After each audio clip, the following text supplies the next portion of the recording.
Chapter 1. An Unexpected Party. In a hole in the ground, there lived a hobbit. Not a nasty, dirty, wet hole filled with ends of worms and an oozy smell, nor yet a dry, bare, sandy hole with nothing in it to sit down on or to eat. It was a hobbit hole. And that means comfort. It had a perfectly round door like a porthole painted green with a shiny yellow brass knob in the exact middle. The door opened onto a tube-shaped hall like a tunnel. A very comfortable tunnel without smoke, with paneled walls and floors, tiled and carpeted, provided with polished chairs and lots of pegs for hats and coats. The hobbit was fond of visitors. The tunnel wound on and on, going fairly but not quite straight into the side of the hill. The hill, as all the people for many miles round called it, and many little round doors opened out of it, first one side and then on another. First on one side and then on another. No going upstairs for the hobbit. Bedrooms, bathrooms, cellars, pantries, lots of these. Wardrobes, yet a whole room devoted to clothes. Kitchens, dining rooms, all were on the same floor, and indeed on the same passage. The best rooms were all on the left-hand side, going in, for these were the only ones to have windows, deep set round windows looking over his garden and meadows beyond, sloping down to the river. The hobbit was a very well-to-do hobbit, and his name was Baggins. The Bagginses had lived in the neighborhood of the hill for time out of mind, and people considered them very respectful. Not only because most of them were rich, but also because they never had any adventures or did anything unexpected. You could tell what a Baggins would say on any question without the bother of asking him. This is a story of how Baggins had an adventure and found himself doing and saying things altogether unexpected. He may have lost the neighbor's respect, but he gained, well, you will see whether he gained anything in the end. The mother of our particular hobbit. What is a hobbit? I suppose hobbits need some description nowadays, since they've become rare and shy of the big people, as they call us. They are, or were, a little people, about half our height, smaller than the bearded dwarfs. Hobbits have no beards. There is little or no magic about them, except the ordinary, everyday sort which helps them to disappear quietly and quickly when large, stupid folk like you and me come blundering along, making a noise like elephants which they can hear a mile off. They are inclined to be fat in the stomach. They dress in bright colors, chiefly green and yellow, wear no shoes because their feet grow natural, leathery soles, and thick, warm brown hair like the stuff on our heads, which is curly, have long, clever brown fingers, good-natured faces, and laugh deep, fruity laughs, especially after dinner, which they have twice a day, when they can get it. Now you know enough to go on with. As I was saying, the mother of this hobbit, of Bilbo Baggins, that is, was the famous Beldanna Took. Beldanna Took, one of the three remarkable daughters of the old Took, head of the hobbits, who lived across the water, the small river that ran afoot of the hill. It was often said in other families that long ago one of the Took ancestors must have taken a fairy wife. That was, of course, absurd, but certainly there was still something not entirely hobbit-like about them. And once in a while, members of the Took clan would go and have adventures. They discreetly disappeared, and the family hushed fact remained that the Tooks were not as respectable as the Bagginses, but they were undoubtedly richer. Not that Belladonna Took ever had any adventures after she became Mrs. Bungo Baggins. Bungo, that was Bilbo's father, built the most luxurious hobbit hole for her, and partly with her money that was to be found either under the hill or over the hill or across the water, and there they remained to the end of their days. Still, it is probable that Bilbo, her only son, although he looked and behaved exactly like a second edition of his solid and comfortable father, got something a bit queer in his makeup from the Took side, something that only waited for a chance to come out. The chance never arrived until Bilbo Baggins was grown up, being about 50 years old or so and living in the beautiful hobbit hole built by his father, which I have just described for you, until he had in fact apparently settled down immovably. By some curious chance, one morning long ago in the quiet of the world, when there was less noise and more green, the hobbits were still numerous and prosperous, and Bilbo Baggins was standing at his door after breakfast, smoking an enormous long wooden pipe that reached nearly down to his woolly toes, neatly brushed. Gandalf came by.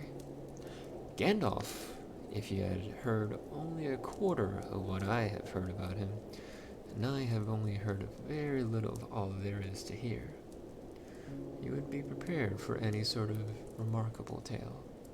Tales and adventures sprouted up all over the place wherever he went, in the most extraordinary fashion. He had not been down that way and under the hills for ages and ages, not since his friend, the old Took, died. In fact, and the hobbits had almost forgotten what he looked like. He had been away over the hill and across the water on businesses of his own, since they were all small hobbit boys and hobbit girls. All that the unsuspecting Bilbo saw that morning was an old man with a staff. He had a tall, pointed blue hat, a long gray cloak, and a silver scarf over which his long white beard hung down below his waist, and immense black boots. "Good morning," said Bilbo, and he meant it. The sun was shining, and the grass was very green. But Gandalf looked at him from under long, bushy eyebrows that stuck out further than the brim of his shady hat. "What do you mean?" he said.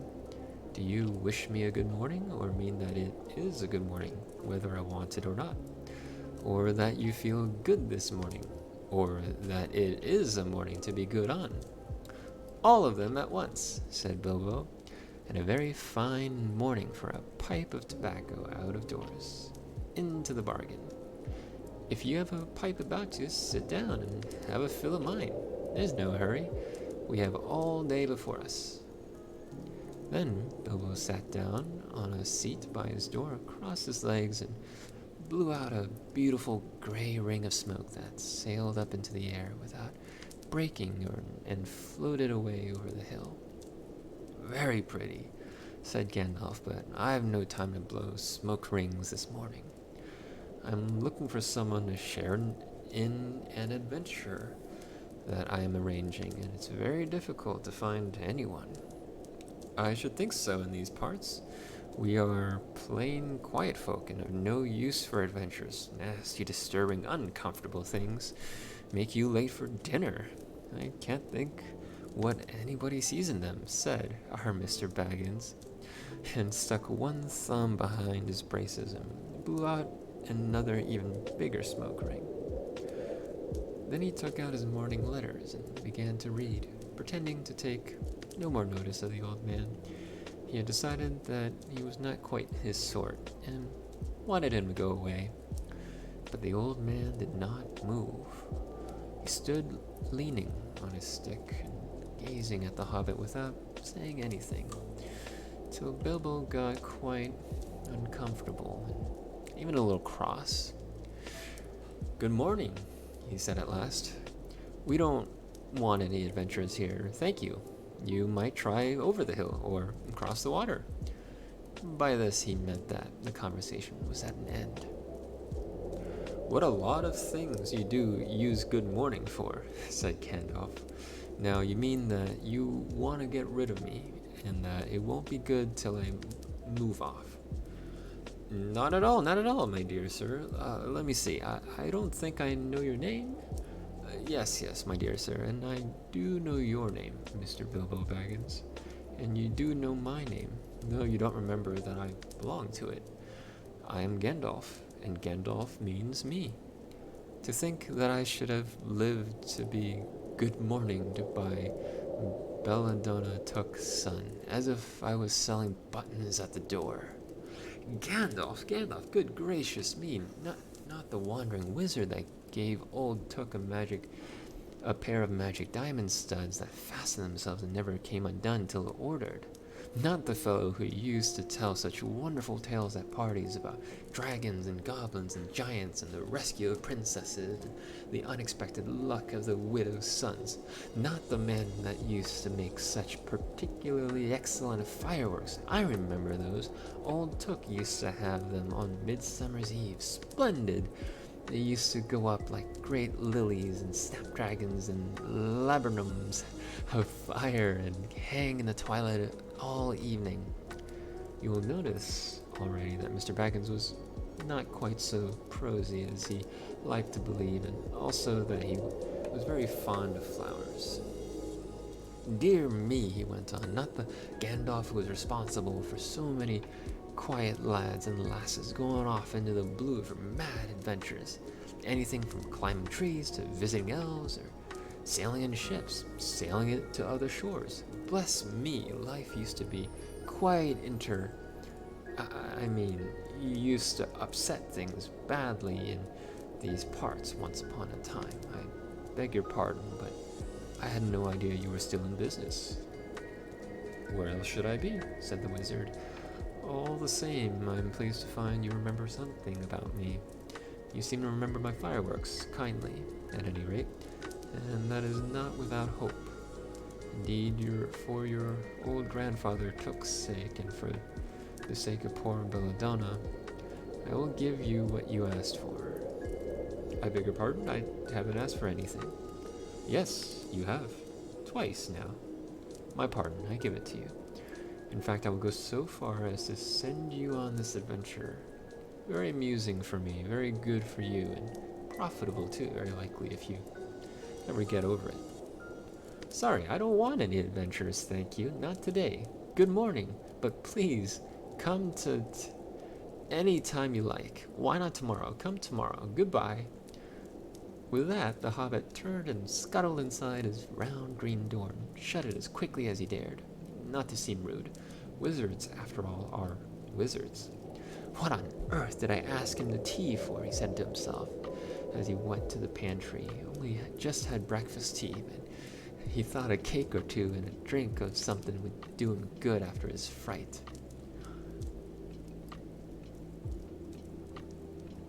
Gandalf, in the meantime, was still standing outside the door, laughing long but quietly. After a while he stepped up and, with the spike of his staff, scratched a queer sign on the hobbit's beautiful green front door. Then he strode away. Just about the time when Bilbo was finishing a second cake and beginning to think that he had escaped adventures very well. The next day he had almost forgotten about Gandalf. He did not remember things very well unless he put them down on his engagement tablet. Like this: Gandalf Tea Wednesday. Yesterday he had been too flustered to do anything of the kind. Just before tea time there was a tremendous ring on the front doorbell. Then he remembered. He rushed and put on the kettle and put out another cup and saucer and an extra cake or two and ran to the door. "I am so sorry to keep you waiting," he was going to say when he saw that it was not Gandalf at all. It was a dwarf with a blue beard tucked into a golden belt and his very bright eyes under his dark green hood.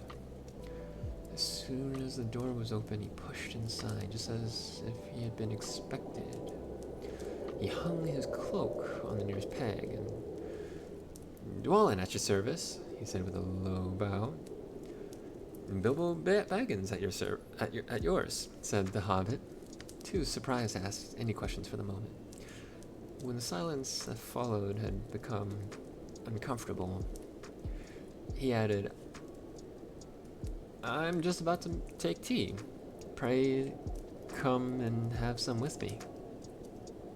A little stiff, perhaps, but he meant it kindly.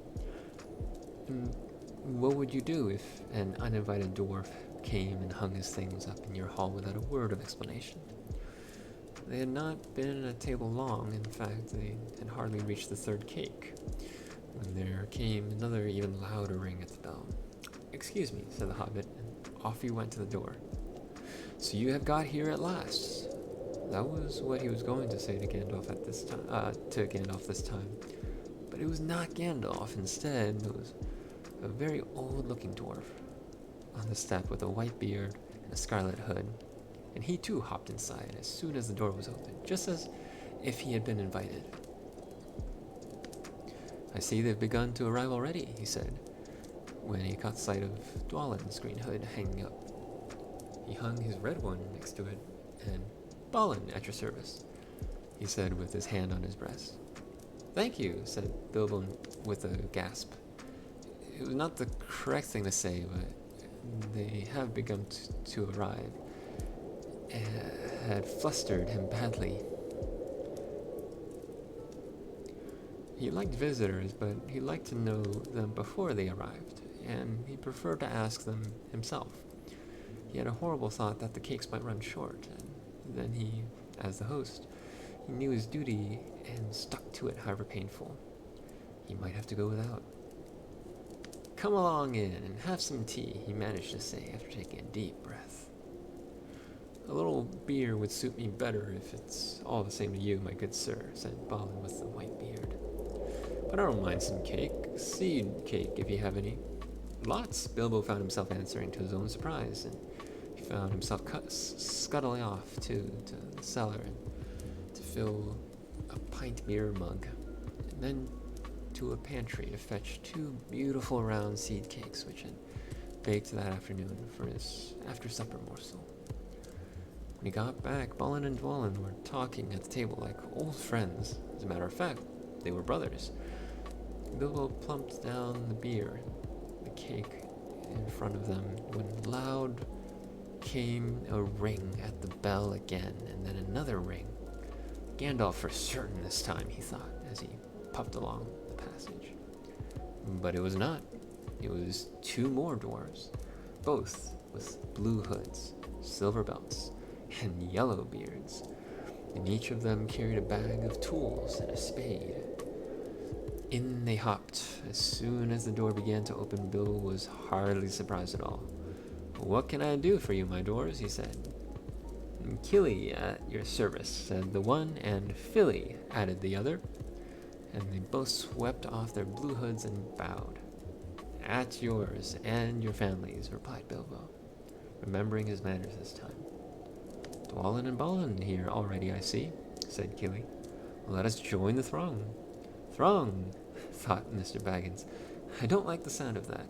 I really must sit down for a minute and collect my wits and have a drink." He had only just had a sip in the corner, while the 4 dwarves sat around the table and talked about mines and gold and troubles with the goblins and the depredations of dragons and lots of other things which he did not understand and did not want to, for they sounded much too adventurous. When ding-dong-a-ling-dang, his bell rang again, as if some naughty little hobbit boy was trying to pull the handle off. "Someone at the door," he said, blinking. "Some 4, I should say, by the sound," said Filly.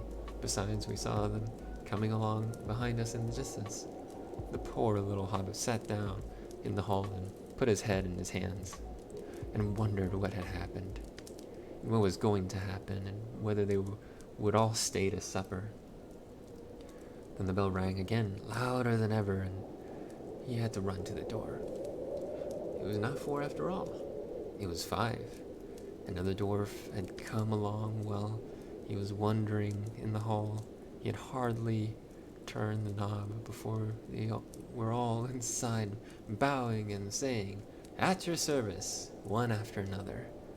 Dory, Nori, Ori, Owen, and Glowen were their names, and very soon 2 purple hoods, a gray hood, a brown hood, and a white hood were hanging on the pegs, and off they marched with their broad hands stuck in their gold and silver belts to join the others. Already it had almost become a throng. Some called for ale, and some for porter, and one for coffee, and all of them for cakes. So the hobbit was kept very busy for a while. A big jug of coffee had just been set in the hearth. The seed cakes were gone, and the dwarves were starting on a round of buttered scones, where there came a loud knock.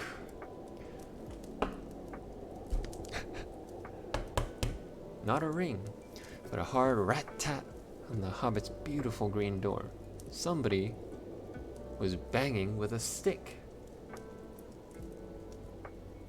Bilbo rushed along the passage, very angry and altogether bewildered and beweathered. This was the most awkward Wednesday he had ever remembered. He pulled the door with a jerk, and they all fell in, one on top of the other. More doors, 4 more, and there was Gandalf behind, leaning on his staff and laughing. He had made quite a dent on the beautiful door. He had also, by the way, knocked out the secret mark that he had put there the morning before. Carefully, carefully, he said. It's not like you, Bilbo, to keep friends waiting on the mat. And then open the door like a pop gun. Let me introduce Beaver, Bofer, Bomber, and especially Thorin. At your service, said Beaver, Bofer, and Bomber standing in a row. Then they hung up 2 yellow hoods and a pale green one, and also a sky blue one with long silver tassel. This last belonged to Thorin, an enormously important dwarf. In fact, no other than the great Thorin Oakenshield himself, who's not at all pleased at falling flat on Bilbo's mat with Beaver, Bofer, Bomber on top of him. For one thing, Bomber was immensely fat and heavy. Thorin indeed was very haughty and said nothing about service. But poor Mr. Baggins said he was sorry so many times that at last he had grunted, "Pray don't mention it," and stopped frowning. "Now we are all here," said Gandalf, looking at the row of 13 hoods and the best detachable party hoods, and his own hat hanging on the pegs. "Quite a merry gathering. I hope there is something left for the latecomers to eat and drink." "What's that? Tea? No, thank you. A little red wine, I think, for me." "And for me," said Thorin. "And raspberry jam and apple tart," said Beaver. "And mince pies and cheese," said Bofer. "And pork pie and salad," said Bomber. "And more cakes and ale and coffee, if you don't mind," called the other dwarves through the door. "Put on a few eggs, there's a good fellow," Gandalf called after him as the hobbits stumped off to the pantry. "And just bring out the cold chicken and pickles." "Seems to know as much about the inside of my larders as I do myself," thought Mr. Baggins, who was feeling positively flummoxed, and was beginning to wonder whether a most wretched adventure had not come right into his house. By the time he got all the bottles and dishes and knives and forks and glasses and plates and spoons and things piled up on the big trays, he was getting very hot and red in the face and annoyed. "Confusticate and be bother these dwarves," he said out loud. "Why don't they come and lend a hand?" Lo and behold, there stood Balin and Dwalin at the door of the kitchen, and Fili and Kili behind them, and before he could say knife, they had whisked the trays and a couple small tables into the parlor and set out everything afresh. Gandalf sat at the head of the party with the 13 dwarves all round, and Bilbo sat on a stool at the fireside, nibbling on a biscuit. His appetite was quite taken away, and trying to look as if this was all perfectly ordinary and not in the least an adventure. The dwarves ate and talked, and time got on.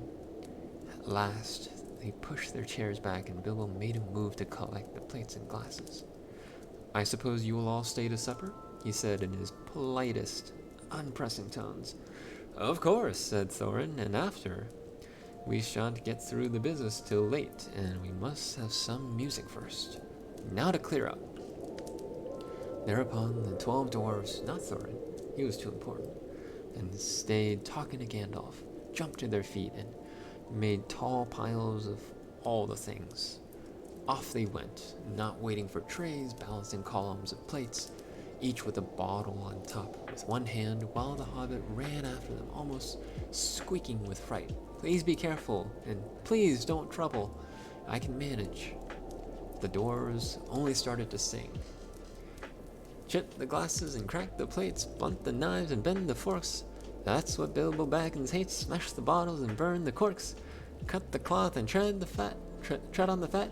Pour the milk on the pantry floor. Leave the bones on the bedroom mat. Splash the wine on every door. Dump the crocks in a boiling bowl. Pound them up with a thumping pole. When you finish, if any are whole, send them down the hall to roll. That's what Bilbo Baggins hates, so carefully with the plates." And of course, they did none of those dreadful things, and everything was cleaned and put away safely as quick as lightning. While the hobbit was turning round and round in the middle of the kitchen, trying to see what they were doing.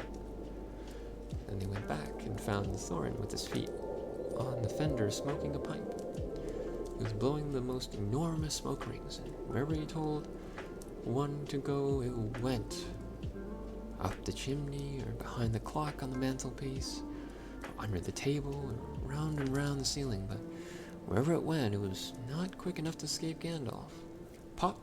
He sent a smaller smoke ring from his short clay pipe straight through each one of Thorin's. Then Gandalf's smoke ring would go green and come back to hover over the wizard's head. He had a cloud of them about him already, and the dim light had made him look strange and sorcerous. Bilbo stood still and watched. He loved smoke rings, and then he blushed to think how proud he had been yesterday's morning of the smoke rings he had sent up the wind over the hill. "Now for some music," said Thorin. "Bring out the instruments." Gilly and Philly rushed for their bags and brought back little fiddles. Nori, Nori, and Ori brought out flutes from somewhere inside their coats. Bomber produced a drum from the hall. Bifur and Bofer went out too, and came back with clarinets they had left among the walking sticks. Dolan and Balin said, "Excuse me, I left mine in the porch." "Just bring mine in with you," said Thorin. They came back with viols as big as themselves, and with Thorin's harp wrapped in a green cloth. It was a beautiful golden harp, and when Thorin struck it, the music began all at once, so sudden and sweet that Bilbo forgot everything else, and was swept away in a dark lands under the strange moons, far over the water and very far from his hobbit hole under the hill.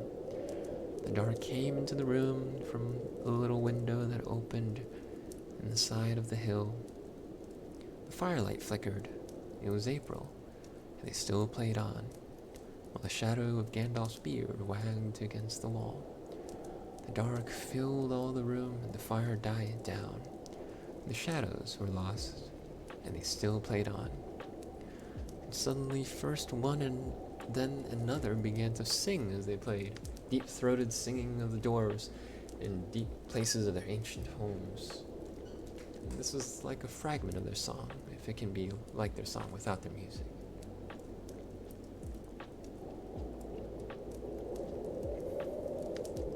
Far over the misty mountains cold, to dungeons deep and caverns old, we must away ere break of day, to seek the pale enchanted gold. The dwarves of yore made mighty spells, while hammers fell like ringing bells. In places deep where dark things sleep, in hollow halls beneath the fells. For ancient king and elvish lord, there were many a gleaming golden hoard. They shaped and wrought, and light they caught, to hide in gems of hilt of sword. On silver necklaces they strung,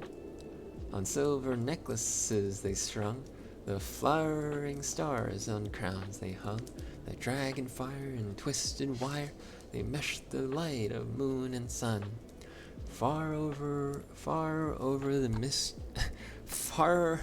far over the misty mountains cold, to dungeons deep and caverns old, we must away ere break of day, to claim our long forgotten gold.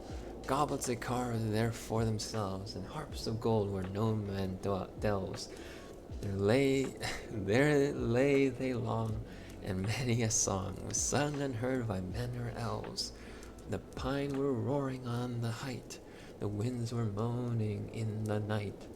The fire was red and flaming spread, the trees like torches blazed with light. The bells were ringing in the dale, and men looked up with faces pale. The dragon's ire, more fierce than fire, laid low their towers and houses frail. The mountains smoked beneath the moon, the dwarves they heard the tramp of doom. They fled their hall to dying fall, beneath his feet, beneath the moon. Far over the misty mountains grim, to dungeons deep and caverns dim, we must away ere break of day, to win our harps and gold from him. As they sang, the hobbit felt the love of the beautiful things made by hands, by cunning and by magic moving through him. A fierce and a jealous love, the desire of the hearts of dwarves.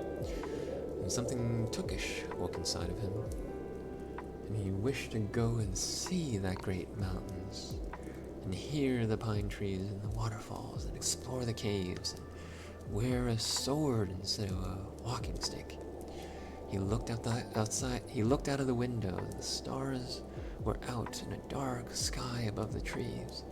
He thought of the jewels of the dwarves shining in dark caverns.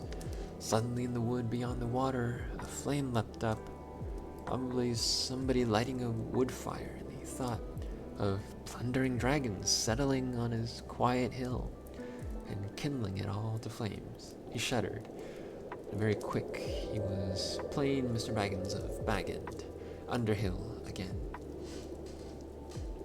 He got up, trembling. He had less than half a mind to fetch the lamp, and more than half a mind to pretend to, and go and hide behind the beer barrels in the cellar, and not come out again until all the dwarves had gone away. Suddenly, he found that the music and singing had stopped, and they were all looking at him with eyes shining in the dark. "Where are you going?" said Thorin, in a tone that seemed to show that he guessed both halves of the hobbit's mind. "What about a little light?" said Bilbo apologetically. "We like the dark," said all the elves. "Dark for dark business. There are many hours before dawn." "Of course," said Bilbo, and sat down in a hurry. He missed the stool and sat in the fender, knocking over the poker and shovel with a crash. "Hush," said Gandalf, "let Thorin speak." And this is how Thorin began. "Gandalf, dwarves, and Mr. Baggins, we are met together in the house of our friend and fellow conspirator, this most excellent and audacious hobbit. May the hair of his toes never fall out. All praise to his wine and ale." He paused for breath. A polite remark from the hobbit. The compliments were quite lost on poor Bilbo Baggins, who was wagging his mouth in protest at being called audacious, and worst of all, a fellow conspirator. When no noise came out, he was so flummoxed, so Thorin went on. "We are met to discuss our plans, our ways, means, policy, and devices. We shall soon, before the break of day, start on our long journey. A journey from which some of us or perhaps all of us, except our friend and counselor, the ingenious wizard Gandalf, may never return. It is a solemn moment. Our object is, I take it, well known to us all. To the estimable Mr. Baggins, and perhaps to one or more of the younger dwarves. I think I should be right in naming Killy and Philly, for instance. The exact situation at the moment may require a little brief explanation.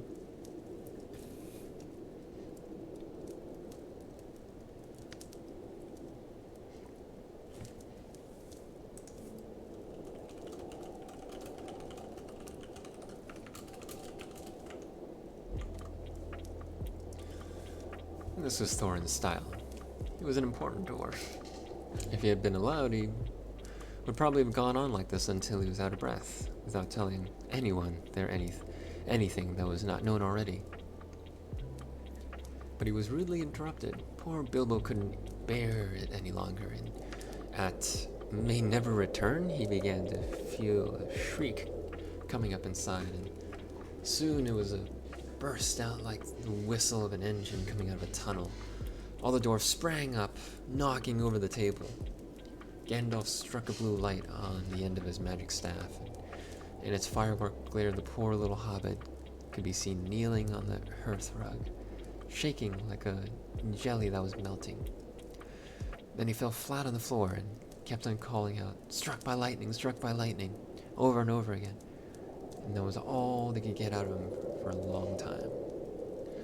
So they took him and laid him out of the way on the drawing room sofa, with a drink at his elbow, and they went back to their dark business. "Excitable little fellow," said Gandalf, as they sat down again. "Gets funny, queer fits, but he is one of the best, as fierce as a dragon in a pinch." If you've ever seen a dragon in a pinch, you will realize that this was only poetical exaggeration applied to any hobbit. Even an old Took great-granduncle Bullroarer, who was so huge for a hobbit that he could ride a horse. He charged the ranks of goblins of Mount Graham in the Battle of the Green Fields, and knocked their king Gothambull's head clean off with a wooden club. It sailed 100 yards through the air and went down a rabbit hole. And in this way the battle was won, the game of golf invented at the same moment. In the meanwhile, however, Bullroarer's gentler descendant was reviving in the drawing room. After a while and a drink, he crept nervously to the door of the parlor. This is what he heard. Gloin speaking, "Humph," or some snort, more or less like that. "Will he do it, do you think?" It is all very well for Gandalf to talk about his hobbit being fierce, but one shriek like that in a moment of excitement would be enough to wake the dragon and all his relatives and kill the lot of us. I think it sounded more like fright than excitement. In fact, if it had not been for the sign at the door, I should have been sure we had come to the wrong house. As soon as I clapped eyes on the little fellow bobbing and puffing on the mat, I had my doubts. He looks more like a grocer than a burglar.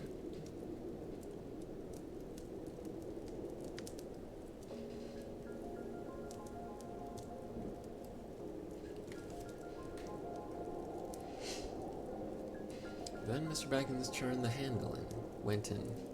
The Took side had won.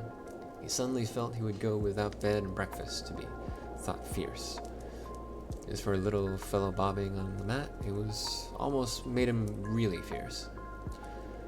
Many a time after the Baggins part regretted what he did now, and he said to himself, "Oh, you were a fool. You walked right in and put your foot in." "Pardon me," he said. "If I have overheard words that you were saying, I don't pretend to understand what you're talking about, or your reference to burglars. But I think I'm right in believing," this is what he called being on his dignity, "that you think I'm no good. I'll show you. I have no signs on my door. It was painted a week ago, and I'm quite sure you have come to the wrong house. As soon as I saw your funny faces on the doorstep, I had my doubts, but treat it as the right one. Tell me what you want done, and I will try it. If I have to walk from here to the east of East and fight the wild wereworms in the last desert, I had a great uncle once, Bulwer Took. And yes, but that was long ago, said Glowing. I was talking about you, and I assure you there's a mark on this door, the usual one in the trade, or used to be. Burglar wants a good job done, plenty of excitement and reasonable reward. That's how it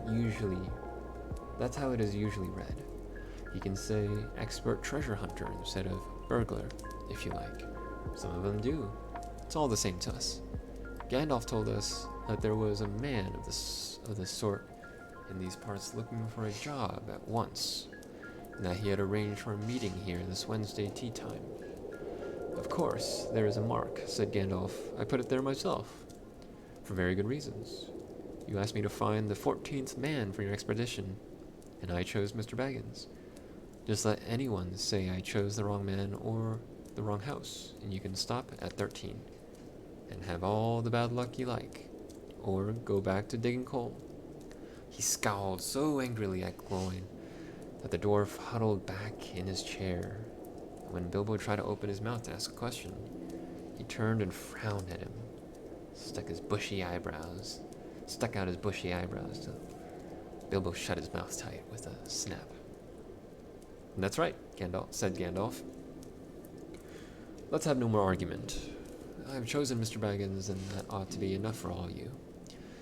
If I say he's a burglar he is, or will be when the time comes. There's a lot more in him than you guess, and a deal more than he has any idea of himself. You may, possibly, all live to thank me yet. Now, Bilbo, my boy, fetch the lamp, and let's have a little light on this. On the table, in the light of a big lamp, with a red shade, he spread a piece of parchment, rather like a map. This is made by Thror, your grandfather, Thorin, he said in answer to the dwarves' excited questions. It is a plan of the mountain. I don't see that this will help us much, said Thorin disappointedly after a glance. I remember the mountain well enough and lands about it, and I know where Mirkwood is, and the withered heath, and the dragon's bread. There is a dragon marked in red on the mountain, said Balin. It'll be easy enough to find him without that, if ever we arrive there. There's one point that you haven't noticed, said the wizard, and that is the secret entrance. You see that rune on the west side? And the hand pointing to it from the other runes? That marks a hidden passage to the lower hills. Look at the map at the beginning of this book, and you'll see the runes. It may have been secret once, said Thorin, but how do we know that it is secret any longer? Old Smaug has lived there long enough now to find out anything there is to know about those caves. He may, but he can't have used it for years and years. Why? Because it's too small. 5 feet high the door, and 3 may walk abreast, says the runes. But Smaug could not creep into a hole that size, not even when he was a young dragon. Certainly not after devouring so many of the dwarves, men of Dale. It seems a great big hole to me, squeaked Bilbo, who had no experience of dragons and only of hobbit holes. He was getting excited and interested again, so that he forgot to keep his own mouth shut. He loved maps, and in his hall there hung a large one of the country round, with all his favorite walks marked on it in red ink. How could such a large door be kept secret from everybody outside, apart from the dragon? He asked. He was only a little hobbit, you must remember. In a lot of ways, said Gandalf. But in what way this one has been hidden, we don't know without going to see. From what it says on the map, I should guess there's a closed door which has been made to look exactly like the side of the mountain. That is the usual door's method. I think that is right, isn't it? Quite right, said Thorin. Also, went on Gandalf, I forgot to mention that with the map went a key. A small and curious key. Here it is, he said, and handed to Thorin a key with a long barrel and intricate wards made of silver. Keep it safe. Indeed I will, said Thorin. He fastened it upon a fine chain that hung around his neck and under his jacket. Now things begin to look more hopeful. This news alters them much for the better. So far we've had no clear idea what to do. We thought of going east, as quiet and careful as we could, as far as the long lake. After that, the trouble would begin. A long time before that, if I know anything about the roads east, interrupted Gandalf. We might go from there up along the river running, went on Thorin, taking no notice. And so to the ruins of Dale, the old town in the valley there, under the shadow of the mountain. None of us liked the idea of the front gate. The river runs right out of it through the great cliff at the south of the mountain. And out comes the dragon too, far too often unless he has changed his habits. That would be no good, said the wizard, not without a mighty warrior, even a hero. I try to find one, but warriors are busy fighting one another in distant lands. In this neighborhood, heroes are scarce, or simply not to be found. Swords in these parts are mostly blunt, and axes are used for trees. Shields are as cradles or dish covers. Dragons are comfortably far off, and therefore legendary. That is why I settled on burglary, especially when I remember the existence of a side door. And here's our little Bilbo Baggins, the burglar, the chosen and selected burglar. So now let's get on and make some plans. Well, very well then, said Thorin. Supposing the burglar expert gives us some ideas or suggestions. He turned with mock politeness to Bilbo. First, I should know a bit more about things, said he, feeling all confused and a bit shaky inside, but so far still tookishly determined to go on with things. I mean, about the gold and the dragon and all that, and how it got there, and who it belongs to, and so on and further. Bless me, said Thorin, haven't you got a map? And didn't you hear our song? And haven't we been talking about all this for hours? All the same, I should like it all plain and clear, said he, obstinately, putting on his business manner, usually reserved for people who tried to borrow money off of him, and doing his best to appear wise and prudent and professional and live up to Gandalf's recommendation. Also, I should like to know about risks, out-of-pocket expenses, time required, and remuneration, and so forth, by which he meant, what am I going to get out of it? Am I going to come back alive? Oh, very well, said Thorin. Long ago, in my grandfather Thror's time, our family was driven out from the far north, and came back with all their wealth and their tools to this mountain on the map. It had been discovered by my far ancestor, Thrain the Old, but now they mined and tunneled, and they made huger halls and greater workshops. And in addition, I believe they found a good deal of gold and a great many jewels, too. Anyway, they grew immensely rich and famous, and my grandfather was king under the mountain again, and treated with great reverence by the mortal men who lived to the south, and were gradually spreading up the running river as far as the valley overshadowed by the mountain. They built the merry town of Dale there in those days. Kings used to send for our smiths, and reward even the least skillful most richly. Fathers would beg us to take their sons as apprentices and pay us handsomely, especially in food supplies, which we never bothered to grow or find ourselves. Altogether, those were good days for us. The poorest of us had money to spend and to lend, leisure to make beautiful things just for the fun of it, not to speak of the most marvelous magical toys, the like of which is not to be found in the world nowadays. So my grandfather's halls became full of armor and jewels, and carvings and cups. The toy market of Dale was the wonder of the north. Undoubtedly, that was what brought the dragon. Dragons steal gold and jewels, from men and elves and dwarves, wherever they can find them.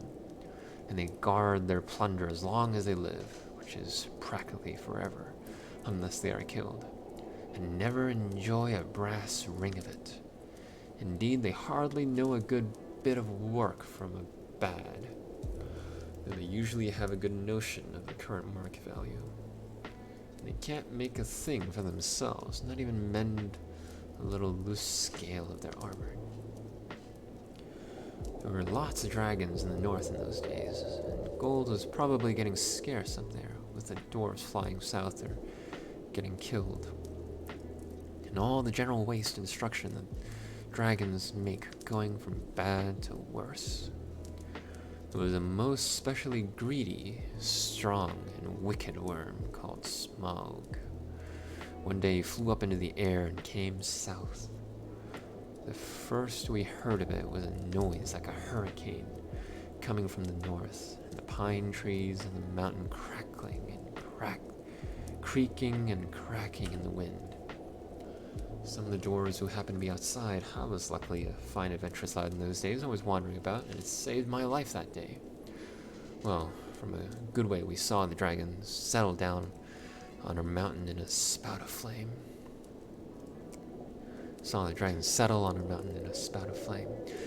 Then he came down the slopes, and when he reached the woods, they all went up in fire. By that time, all the bells were ringing in the dale, and the warriors were arming. The dwarves rushed out of their great gate, but there was the dragon waiting for them. None escaped that way. The river rushed up in steam and fog, and a fog fell on Dale. And in the fog, the dragon came on them and destroyed most of the warriors. The usual unhappy story. It was only too common in those days.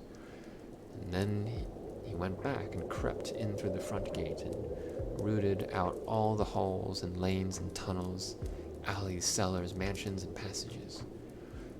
After that, there were no dwarves left alive inside, and he took all their wealth for himself.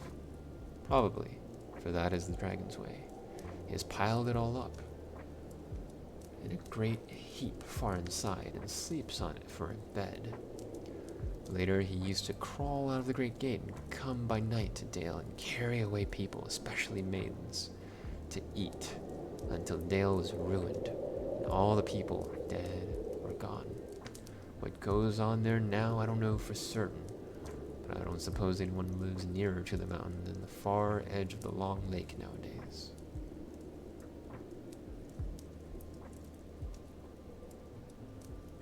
The few of us that were well outside sat and wept in hiding and cursed Smaug. They were unexpectedly joined by my father and my grandfather with singed beards. They looked very grim, but they said very little.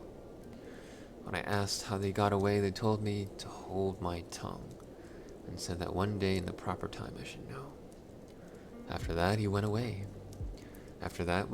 and we have had to earn our livings as best we could, up and down the lands, often enough sinking as low as blacksmith work or even coal mining.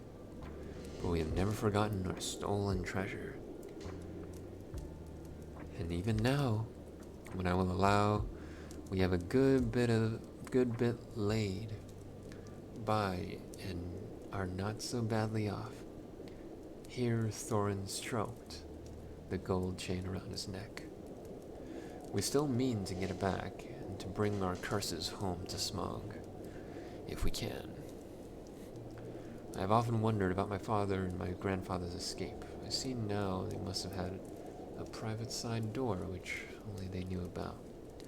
Apparently, they made a map, and I should like to know how Gandalf got a hold of it, and why it did not come down to me, the rightful heir. I did not get hold of it. I was given it, said the wizard.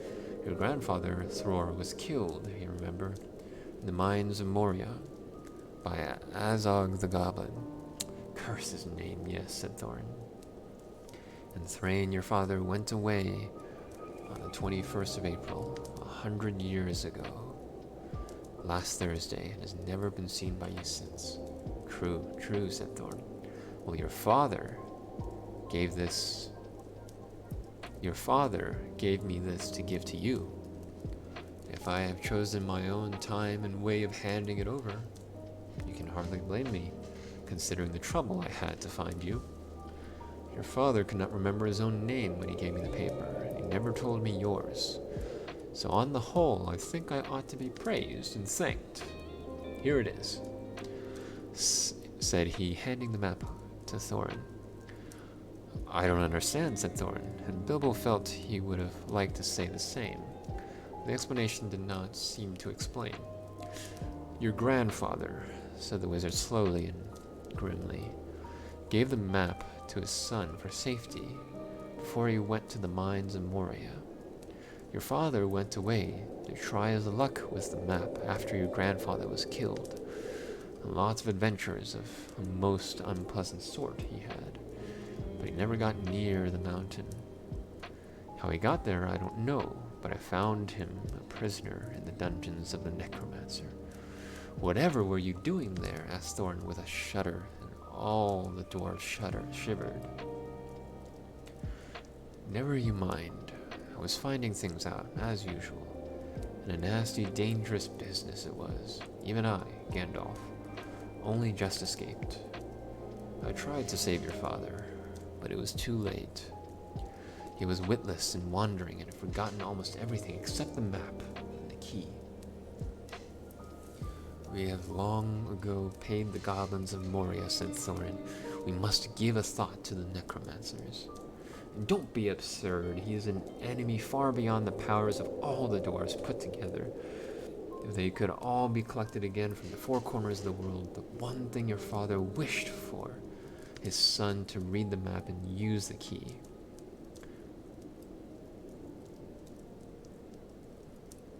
The one thing your father wished was for his son to read the map and use the key.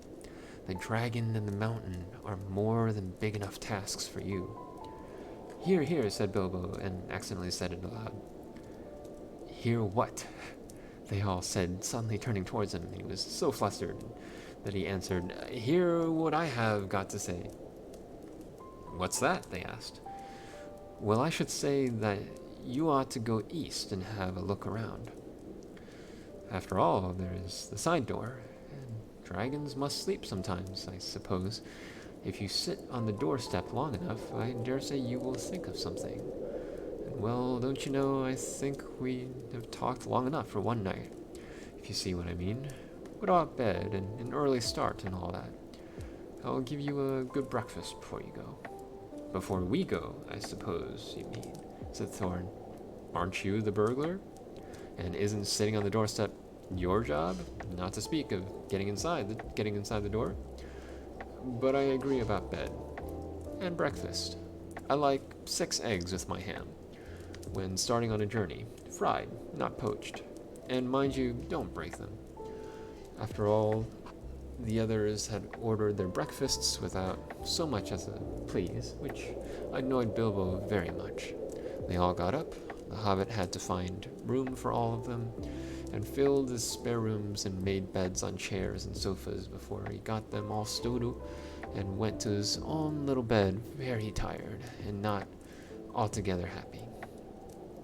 One thing he did make his mind up about was not to bother to get up very early and cook everybody else's wretched breakfast. The tookishness was wearing off, and he was not now quite so sure that he was going on any journey in the morning.